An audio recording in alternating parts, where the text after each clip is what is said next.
தன்னார்வ தொண்டர் அமைப்புகளை ஒழுங்குபடுத்த வேண்டும் என்ற அடிப்படையில் அரசாங்கம் கொண்டுவரவுள்ள சட்டம் தொடர்பான கலந்துரையாடல் மட்டக்களப்பில் இடம்பெற்றது.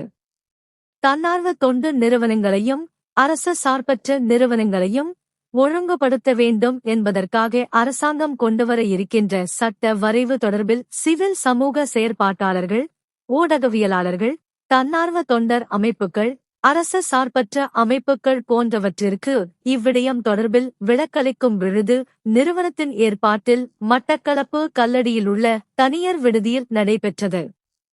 இதன்போது வளவாளராக சட்டத்தரணி குதாசன் ஐங்கரன் கலந்து கொண்டு விளக்கமளித்தார்.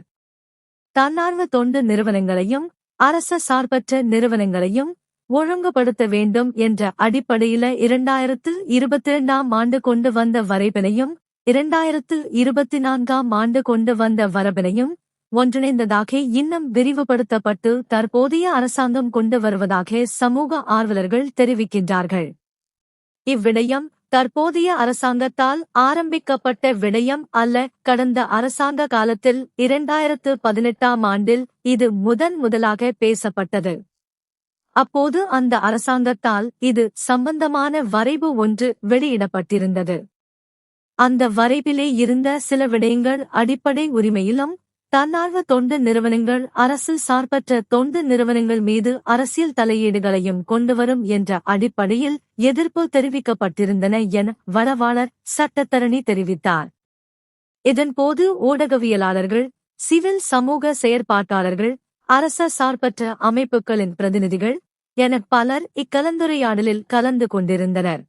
வேண்டிய தேவைப்பாளர்கள் நிறுவனங்கள் இவையிட்ட ரெஜிஸ்டர் பண்ணி போட்டு இவங்க சஸ்பெண்ட் பண்ணாங்கன்னு சொன்னா நீங்க ஃபங்க்ஷன் பண்ணலாம். அந்த பதிவு இருந்து உங்களுக்கு வேலை இல்லை, ஃபைனல் இவங்க சொல்லுவாங்க. அந்த பதிவுக்கு அர்த்தம் இல்லாத ஆக்குறாங்க. இந்த பிரயோஜனம் இல்லை. இப்போ இதர ரெஜிஸ்ட்ரேஷன் அத்தாரிட்டியை வந்து டிஎஸ்எஃப்சி கொடுக்குறாங்க. இல்லை அவதான் சொன்னாங்க கம்ப்யூட்டர் அத்தாரிட்டி மினிஸ்ட்ரி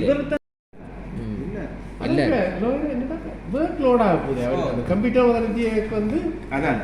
அத்தாரிட்டிக்கு வந்து இப்போ என்ஜிஓ செக்ரட்டரி ஒன்று இருக்கு தானே, அந்த என்ஜிஓ செக்ரட்டரியேட் வந்து அவர் சொல்லியிருக்கு வந்து அந்த கம்ப்யூட்டர் அத்தாரிட்டிக்கு தன்னுடைய செயல்களை செய்வதற்குரிய சகல உதவிகளை இந்த என்ஜிஓ செக்ரட்டரி சொல்ற விஷயம் செய்ய வேண்டும் சொல்லி ரெண்டையும் கொண்டு சேர்க்கிறாங்க. கூடுதலான நலிவான குழுக்களாக இருக்கிறது தமிழ் மொழி பேசுங்க. சட்டம் நாடு முழுக்க இருக்குதான், ஆனா கூட பாதிக்கப்பட்ட குழு இது. அப்ப நாட்டுக்கு அதான் எனக்கு அரசாங்கத்துடைய கொள்கையாக வரும். ஆனா அதுக்காக சரியான கொள்கையாக இருக்கணும் அவசியம் இல்லை. ஆனா சட்டத்துக்கு நாங்கள் பதிவு செய்தோம்னு சொன்னால் நாங்களும் அது போவோம்னு சொல்ல வேண்டிய வந்து பயங்கரவாதம் தான். இப்போ பயங்கரவாதம் அதான் நான் கேட்டேன்.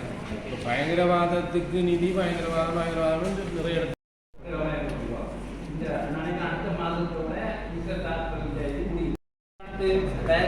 காசுகள் வந்து என்ன செய்கிறாங்க நம்ம எத்தனை மொழிகள் வைக்கிறாங்க புறான் நடத்துறாங்க.